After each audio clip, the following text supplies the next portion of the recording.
ગણેશ મંદિર પાસે ભેખડ ધસી વાહન વ્યવહારોને ભારે અસર.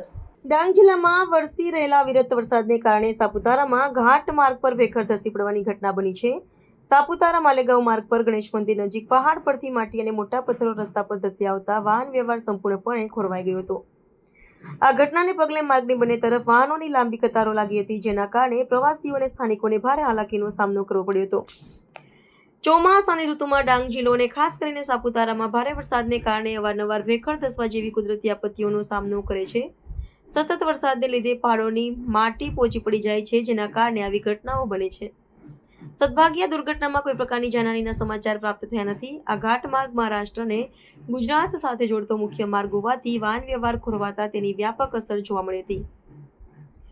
ઘટનાની જાણ થતાં જ સ્થાનિક વહીવટીતંત્ર અને માર્ગ મકાન વિભાગની ટુકડીઓ તાત્કાલિક ઘટના સ્થળે પહોંચી ગઈ હતી. ભારે મશીનરીની મદદથી રસ્તા પરથી માટી અને પથ્થરો હટાવીને માર્ગને પુનઃ વાહન વ્યવહાર માટે ખુલ્લો મૂકવાની કામગીરી યુદ્ધના ધોરણે હાથ ધરવામાં આવી હતી.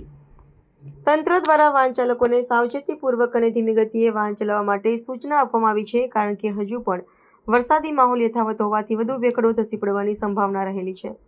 ઇન્ચાર્જ મામલતદાર ડિઝાસ્ટર આજરોજ સવારે આશરે 9:30 વાગતા સાપુતારા ગણેશ મંદિર ખાતે ભેખડ ધસેલ ઘટના બનેલ હતી, જેને નેશનલ હાઈવેની ટીમ દ્વારા જેસીબી મોકલી ભેખડ ઘસેડીની કામગીરી પૂર્ણ કરવામાં આવેલ છે. હાલ રસ્તો રાબેતા મુજબ ચાલુ છે તથા કોઈ જાનહાનિ કે કોઈ દુર્ઘટના બનેલ નથી.